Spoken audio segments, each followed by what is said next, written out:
So I'm an adult, and recently, just last month, was the very first time I ever played in a chess tournament in my life. And of course, that means naturally, I was paired against a series of 8-year-olds. I'm guessing this is the average tournament experience, and of course is a huge honor. So I have some games from this event that I want to share with you guys, and this one was just this crazy, really stupid comeback, if I'm honest, from a dead lost position. And really the moral of the story is never resign. Never, ever resign. So the time control of this event was 10 minutes plus 5 seconds bonus time, meaning for every move we played, we would get an extra 5 seconds. If you're new here, hello. It's nice to see you. This is Crisp ASMR, and I like to share fun things and games and things that I enjoy. And I hope you're well, and I hope you have a good time watching. Without further ado, I'm going to share this hectic game that I had. Stay till the very end for the accuracy, the charts, and my closing thoughts. Okay, so for those who've been here for the time I've been around, thank you, and you'll know that as white, I've been playing a lot of the London. Oh, keep in mind, during this event was the first time I'd been around such a high concentration of people with I just realized you can't see my hand movement, so I'm going to move my mouse. Around a high concentration of people who actually play chess, but people who play chess really well. I'm talking like FIDE rated, like 1,000 something. They're all like averaging 1900 at Blitz. They're all averaging 1900 on Rapid, and then there's me. Okay, London, D4. There's an 8-year-old boy, he responded with D5. And this was a very calm, collected little boy. I say that because the girl before him was crying. But anyway, that's another story. So bishop f4, a good mirroring as black. Bishop f5. So it was a team game, and I was put in a weaker group. So they were not. Luckily, I wasn't going to be playing against the best kids, because you know how they're probably like 2,000 something. Yeah. Anyway, so I play e3, and they mirror. They continue to mirror, and I don't really know. At this point, you know, there's some ideas. There's knight f3, of course, or even pushing all the way to c4 and trying to get all this center space. But you know, I sometimes do play this move. I don't actually know if it's bad theory, that's my bad, but I figured since I am white, I'm faster, I can trade off their white bishop and I would be ahead in development technically. Okay, so this happened. And that actually, oh, that was what happened. Okay, they actually did take. So we get this, and then bishop comes down to d6. And I know in the London, as I've learned from Gotham Chess, you do not want to exchange this bishop here, because then they would be more, oh, I wouldn't say more developed, but equal in development to you. So instead what you want to do as white is slide back.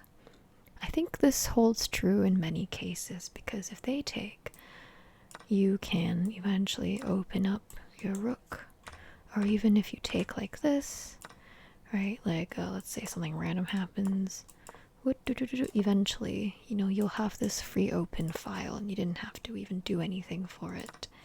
So so I slid back, and lo and behold, they actually did take, and I decided to take with h so that I could get this free open file rook. I felt like this is also good, but I don't know, I wanted to play safe, but I don't know, I just felt like this felt good, and I could eventually castle on the queen side and have really good attacking chances on the right king side. And I think I maybe did see that it would open up an attack here and it would potentially win a pawn, and that's why black did the right thing, the best move, which was knight f6, developing the knight but also adding a layer of defense on that vulnerable h7 square pawn. Okay, so I continue developing as normal. Knight c3, knight c6, and knight f3, which is a okay move, but computer is telling me I could have castled queenside now. Oh, actually, it's not a bad move. It's recommending it, so okay. I'm still new to figuring out how to read the chess.com engine and all that. Okay, so the queen came down to d6. I guess there were several options, but I chose a3 just because I didn't want the queen to come and start threatening the b2 pawn. I know a common problem of the London is that these four squares, or in a lot of chess positions I suppose, that these kind of inner, I don't know what you call this, but these pawns get a bit vulnerable. So to prevent that, I pushed a3, which apparently was the best, or at least a good move, so that's nice.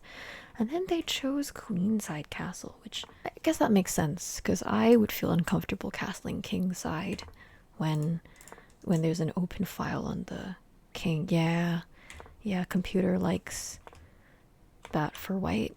So we continue with long castles. But first, monkey see, monkey do, it's good to castle. So we both castle queenside. And then they slide their king in, which is a sensible move. I don't think I could tell you why yet. I'll maybe double protect, a7, but I don't know the theory exactly, but I know sliding your king in when you castle queenside is a good practice. Okay, and then I jump my knight into g5. Honestly, just because I can, and because I didn't like the alternative of trading off, because that loses a pawn for me. Okay, and so, I do know why. It's evening, so my brain is turned off. Oh, of course. I jump to g5, very natural, because there's this juicy pawn on f7, and if my knight manages to get there, I would be forking 1, 2, 3 giant pieces. So of course, kid psychology. Actually, I shouldn't say kid, just psychology of someone who isn't like a master or whatever sees that threat and of course goes to defend it. But the review finds this a huge error, and I realize it's because of the maths we did earlier. So 1, 2, 3 versus 1, 2, and I could have completely won a pawn after this exchange. You can see white is up a pawn, but that doesn't happen. I don't see that because I don't. Instead, I make what is apparently an error. Knight to b5, thinking I was so smart for attacking the queen, but I believe this is an error because oh, right, because there was a better move. So I don't think it's a bad move by any means. We're still up, but yeah, it wasn't the best move, and that's just how computer analysis is sometimes. And here I thought for a bit. I didn't really know what to do. I basically never saw that I could win this pawn. So I was like, how can I get clever? I decided to push e4 in the center. I can't tell you what I was thinking, to be honest, because nothing about this is good. Literally nothing about this is good. I think maybe I had long-term ideas of like, oh, look, I have a rook and a queen on the d file. Maybe I can nab that queen and eat it up. But I mean, this is really, really bad. Yeah, this is. Oh, maybe I was thinking something like this, and then we'd be even. But yeah, I couldn't tell you what I was thinking. So I push e4, and in the game we have knight jumps to g4. I'm guessing, this game is actually really mirrored. It's really fun looking back. I can see that they actually have the same idea to go to f2, similar to what we were gonna do. Well, what? Yeah, so then of course I do see that, so I slide over to defend it, which is apparently a mistake. And then they push their e5, which was a mistake, but I can see it defends, on first glance it defends the knight with the queen, but there must have been some really good move. I think for a while, and for some reason I felt in the moment that this was bad for me. Like, oh no, they covered all their bases, but actually white is really up just because of the winning the pawns. But I thought for a while, and then apparently the correct move in this position is e takes d5 because it hits the knight. But I don't know why I didn't think so, because I thought that this looked really good for black. You know, just... Oh, never mind. This is so much better for white. Well, for some reason, I didn't see that, so I throw my advantage by instead playing d takes e5, which you can see the big fat cross, and I think I was thinking like, hey, I can then push my rook up, and then they can't take back, ha ha ha. And if they took with the knight, then I will take this with the rook, and then that would be really good because I could defend everything, and then even if they take this, I'm taking that. So that was my thinking, but you can see that's terrible for white. But in fact, you would be disappointed to know that that is exactly what happened in the game. Except that instead of taking the queen first, they took my rook with their queen first. So then I took back with the pawn, they take, I take. Oh, I could have chose between the pawn and the knight takes, but I went with the knight. And then they won a pawn, and they are up 2 pawns, and I am way losing. But you know, I thought it doesn't matter that it's my first tournament and I'm losing embarrassingly to an 8-year-old. You never resign. You never resign. You play on. And, you know, I knew I could probably milk it for content and someone would enjoy it. So, for the sake of everybody, I played on. And this is what we got. And also I knew, you know, humans are fallible. Humans, things can happen. So you play on. So I didn't know what to do. I just moved my rook over to e1, thinking, oh, might as well get it on an open file, right? Improve my position. But computer would have prepared something like h4 to improve upwards instead of improving rank way. But I don't know. I feel like this is not bad. I feel like this makes sense to me because I don't want them to... But anyway, that's what happened. And then they pushed the pawn in front of their king, which was strange. So I take, and I happily take, because now the king's pawn structure is damaged. And then I noticed that's a perfect hole for my knight to jump in, so we do that. And then they make a blunder of h5. And at this point, actually, you know, if you think about it, I have a rook and 2 knights. For their 2 rooks and 1 knight. Are we dead lost?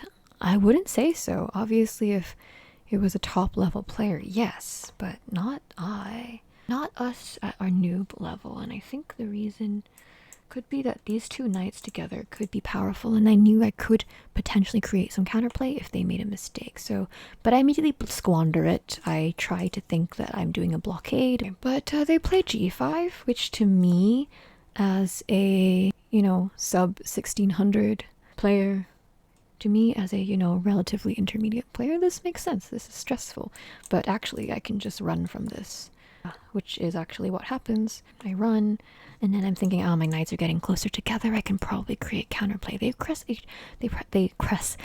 h4, which is apparently a mistake.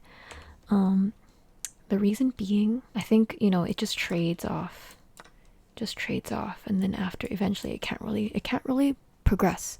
Basically, this, like, there's no way if this pawn tries to go any further, you know, the knight's always there to stop it. Oh, not right now, but the knight could always stop promotion on h1, and the rook's still here, and this pawn is still here. So there's not enough to help the side pawn promote.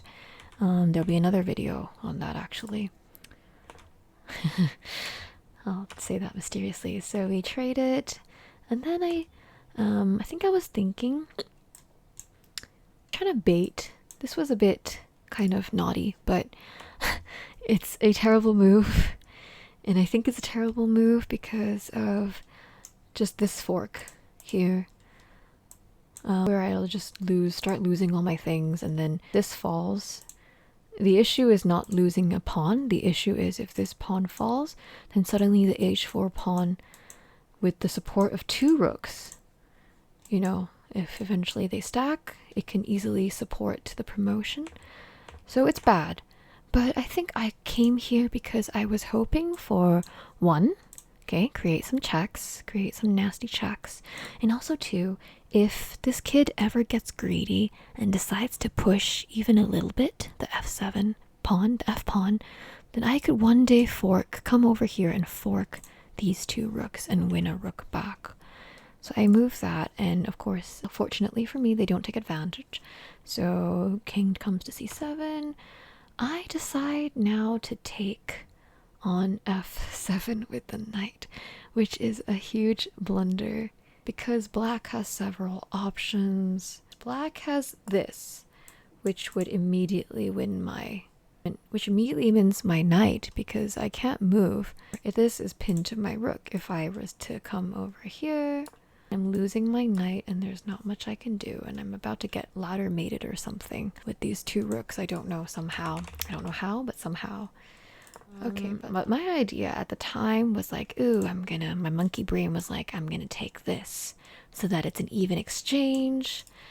They do a move that's a bit late, and they commit a fatal error of taking, because now they've allowed the moment that I was waiting for. Not knight takes h8. Not right now, because I'd lose my rook. But knight g7. Ugh, and I got a brilliant move. Because there's not much, because black has to lose a rook. At the very least for a knight. With check. So if they take, I take back with check. And if they just move one, I just get that rook for free. The best move for black is to keep the rooks together. Okay, because if black moved, say, here, I'd just be winning this clean. If they moved here, I'd just get that clean because these two are together. And you can see two knights is sometimes incredibly scary. And two rooks can be no match for two knights in this case, and this is one of them. Okay, the only move that really kind of does anything besides something like knight e1 to at least threaten the rook back is to keep the rooks together and to defend each other. So that at the very least, this could happen, and then it's kind of awkward. We might get left with two knights, and actually, white is worse. But, I don't know how to play. I don't know how to explain this. Maybe if you can in the comments, please do. I'm not really familiar. Endgame is not something I'm not too familiar with, but let's see. Maybe it's something like this. Oh. Yeah, I'm not sure. Yeah, I'm not too sure. But they sadly do not find the best move, and instead they kind of panic. And they take my rook, which is probably the worst possible move because I take this back with check, which means no matter what happens in the next move, I'm winning this rook as well. And suddenly it's my rook and knight against his knight. So let's see. Of course, they make a reasonable choice to move towards the action, so I take the rook. We get a pawn push, hoping for a promotion. Maybe he thought that he could get a promotion, but as you can see, with a rook slide, this is going to be eaten. And yes, you can defend it, but I give a check. I'm just bringing my knight over, and I win the pawn. And so they give me a check, and maybe they can try and fork me. I still think it's true, but at this point, on move 39, this kid resigned. And I sat there and I breathed a sigh of relief. And I was thinking, wow, what a game. What a comeback. What a kind of awful, but kind of iconic comeback. Let me know what you think. I'd love to hear your thoughts. But he was he was a really cute kid, and I hope he's doing great. I'm going to show you the review. You can see...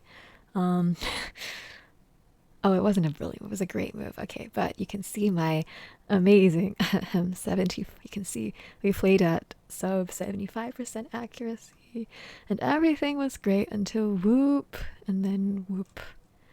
And I had 5 misses. Yeah, it's just unfortunate that their blunders were just unfortunate.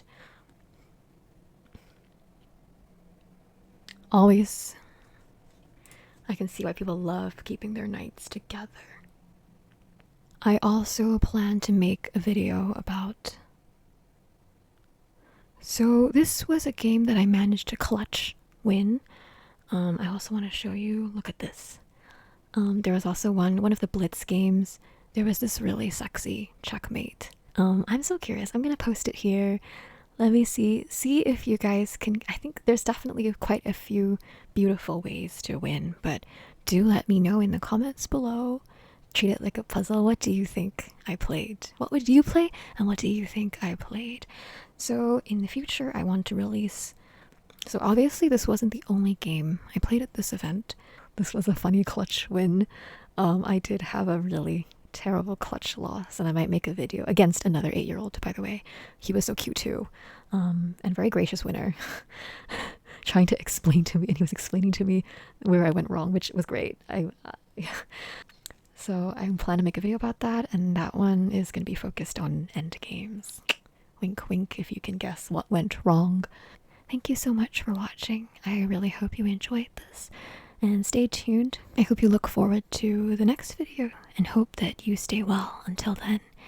Okay, bye bye.